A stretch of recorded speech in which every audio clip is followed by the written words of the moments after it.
ठाकुर वाली बात जो सर आप बोले हैं, उसी पर पटना में नीतीश कुमार का भी बयान आया कि उनसे क्या बता रहे हैं कि परिवारवाद की राजनीति हमने नहीं। चलिए ना, नीतीश कुमार के बात को आप लोग, नीतीश कुमार जब जहां है उसके हिसाब से बात करते हैं।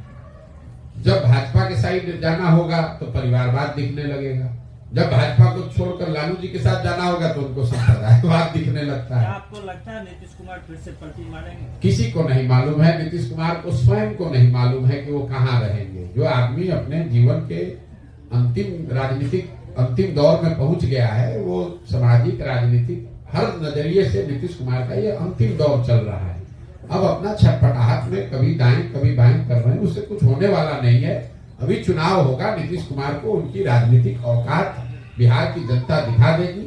मैंने पहले कहा है, आपको फिर से दोबारा कैमरे पर कह देता हूँ, आज तक मैंने अगर चुनाव को लेकर कोई भविष्यवाणी की है, बहुत मैं करता नहीं हूँ, तो शायद ही कभी गलत हो सकता है, गलत नहीं होता है। बिहार के चुनाव के नजरिए से, लोकसभा के नजरिए से मैं आपको कैमरे पर बता देता हूँ, महागठबंधन में नीतीश कुमार अगर चुनाव लड़ेंगे तो उनके दल जदयू को 5 सीट भी नहीं आएगा।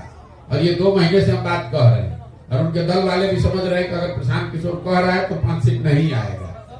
इसीलिए भगदड़ होनी है। अब भगदड़ में नेता भागते हैं, ताकि उसमें नीतीश कुमार भी भाग जाते हैं, इसका कोई भरोसा नहीं है।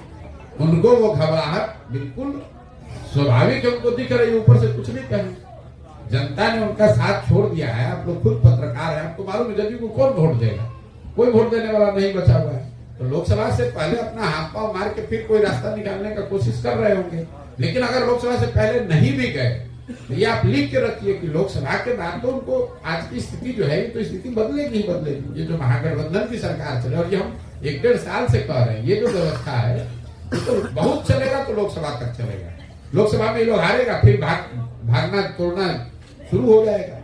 हम ये पूछना चाह रहे हैं, जो अभी आप बता रहे थे कि 10 साल से आप राजनीतिक चाणक्य के रूप में पूरे देश में आप जाने जाते हैं। नहीं, हम अपने आपको कभी शब्दों से प्रयोग, हम अपना काम जो करते थे, हमने इतना कहा कि हमारी पहचान वही है जो हम काम करते हैं। जो बिहार में आप बिहार के विषय को लेकर अपने पदयात्रा को चला रहे हैं, बिहार को सुधारने के लिए, यही चीज आप 10 साल पहले क्यों नहीं सोचा था? बिल्कुल ठीक बात है, क्योंकि हम किसी मुख्यमंत्री के लड़के नहीं, हम किसी प्रधानमंत्री के लड़के नहीं, बहुत बड़े बाप के लड़के नहीं हैं। आप यहाँ हमारी प्रेस वार्ता में क्यों आए? क्योंकि हमने अपनी एक पहचान 10 वर्ष करके बनाई है। हमारी पहचान क्या है? हमने 10 वर्ष वो काम किया है, उससे पहले 10 वर्ष संयुक्त राष्ट्र संघ में काम किया है। वो काम किया है, पहचान बनाई है, ऐसे लोगों से संपर्क बनाया है जो हमको इस तरह के अभियान में मदद कर सकते हैं, तभी तो ये काम कर पाएंगे। अगर हम किसी मुख्यमंत्री के लड़के होते तो जिस दिन पैदा हुए पढ़ाई लिखाई भी नहीं करते, और फिर भी कहते कि हम भी बिहार को सुधारेंगे। 10 वर्ष पहले अगर हम बेगूसराय या बलिया मटिहानी से गुजरते तो आप हमको पहचानते भी नहीं कि कौन आदमी है। जैसे इतने सामान्य लोग हैं, वैसे हम भी निकल गए होते।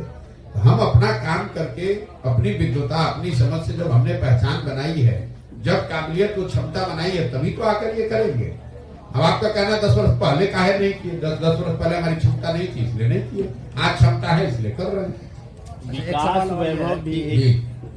एक सवाल और ये है आपसे कि जो आप पार्टी बनाने जा रहे हैं, जो अभी आप बताएं कि एक पार्टी बनाएंगे, तो वो पार्टी क्या लोकसभा में ही चुनाव लड़वाइएगा? हमने पहली बात तो ये, आप शब्दों का आप लोग मतलब बारीकियों को ध्यान नहीं देते हैं। बिहार में मुसीबत ये है कि नेता और समाज, इसमें किसी भी चीज को बारीकी से समझने की धीरे धीरे कला ही हम लोगों ने खो दी है।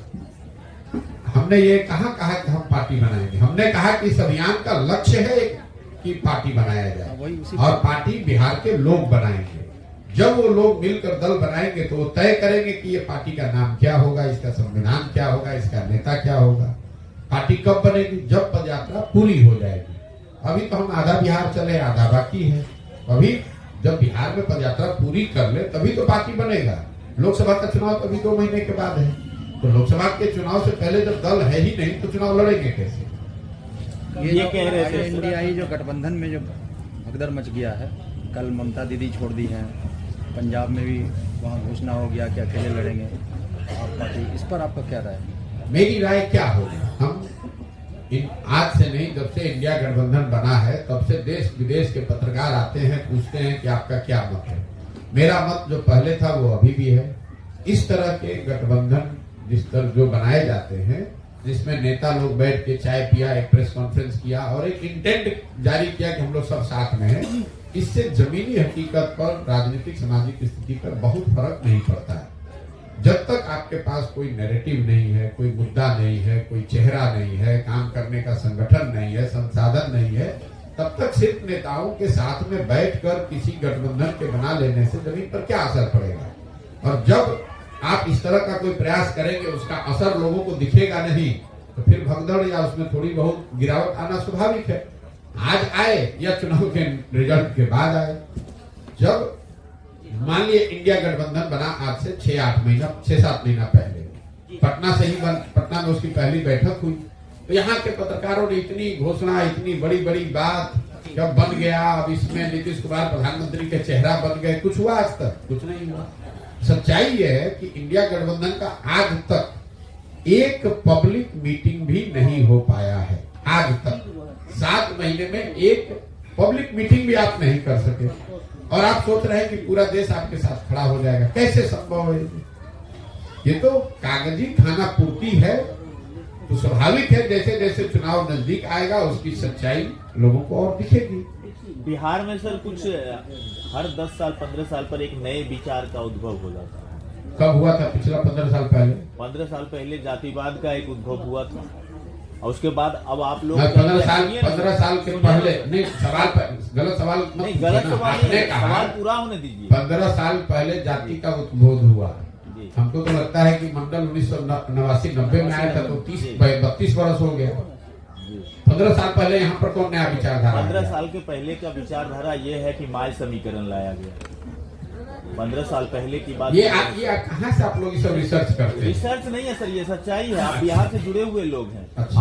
आपका भी सर अभी चल रहा है, अभियान चल रहा है, विकास वैभव भी एक विचार लेकर के चल रहे हैं, और एक अच्छे विचार अलग अलग तरीके से काम करेंगे तो बिहार का उत्थान संभव है क्या? मेरे भाई, ऐसा है कि पहले तो आप जब सवाल पूछ रहे हैं, आपको सवाल पूछने का हक है, लेकिन अगर आप सवाल में फैक्चुअली गलत बात कहेंगे तो उसको काटने का भी मेरा अधिकार है। कोई MY समीकरण 15 वर्ष पहले शुरू नहीं हुआ है। MY समीकरण, जातीय बात, मंडल कमीशन, ये सब 1989-90 से शुरू हुआ है, जिसको आज 32 साल हो गए। उसके परिणाम स्वरूप लालू, नीतीश यहाँ पिछले 32 साल से अलग अलग फॉर्मेशन में बिहार में राज कर रहे हैं। लेकिन हमने पूरे समाज ने ये देखा या देख रहे हैं हम लोग कि इन सारे प्रयोगों के बावजूद, सामाजिक न्याय के नारे के बाद, MY समीकरण के बाद, सामाजिक विषमता के नाम पर राजनीति करने के बाद भी 1990 में भी देश का सबसे गरीब और पिछड़ा राज्य बिहार था, और 2023 में भी देश का सबसे गरीब और पिछड़ा राज्य बिहार है। तो उत्थान कहाँ हो गया? ये उत्थान तो नेताओं का हुआ है, उस विचारधारा का झंडा लेकर चलने वालों का हुआ है। समाज का उत्थान तो हुआ नहीं है। मैं तो अपने भाषणों में जो कहता हूं उसको सुनिए, कि मैं शुरुआत ही इस बात से करता हूं कि आप इस पर क्यों अपना समय और दिमाग व्यर्थ जाया कर रहे हैं कि बिहार की स्थिति क्यों खराब है। किसने खराब की? लालू ने की कि नीतीश ने की कि कांग्रेस ने की? मैं ये कहता हूं कि जिस नेता ने, जिस दल ने जो काम किया सबको सही मानिए कि 40 वर्ष कांग्रेस ने बड़ा अच्छा काम किया। ये मान लीजिए कि लालू जी ने सामाजिक न्याय का काम यहाँ कर दिया, गरीबों को, वंचितों को आवाज दे दिया, अधिकार दे दिया। ये भी मान लीजिए कि भाजपा नीतीश की सरकार ने सड़क बिजली में कुछ सुधार कर दिया। लेकिन अगर इन सारे लोगों के काम को, उनके दावों को सही आप मान भी लीजिए, तो भी इस बात से तो कोई इनकार नहीं कर सकता है कि बिहार देश का सबसे गरीब और पिछड़ा राज्य है।